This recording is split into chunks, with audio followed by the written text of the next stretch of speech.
Maligayang pagdating sa Giant Clam Sanctuary ng Bolinao, Pangasinan. Isa sa mga natatanging yaman ng karagatan sa Pilipinas. Dito matatagpuan ang mga higanteng kabibe o taklobo na kilala bilang isa sa pinakamalaking uri ng kabibe sa buong mundo.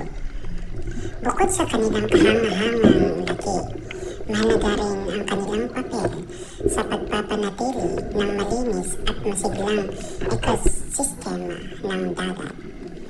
Ang mga taklobo ay tumutulong sa pagsala ng tubig dagat at nagsisilbing tahanan ng iba't ibang uri ng lamang dagat.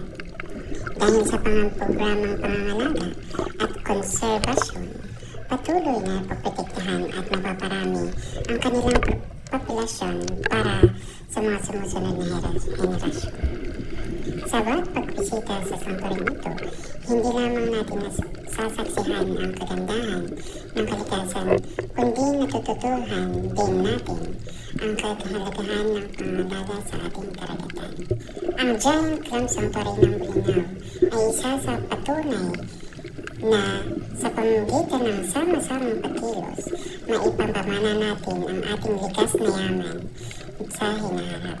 Halina at tuklasan ang kamanghamang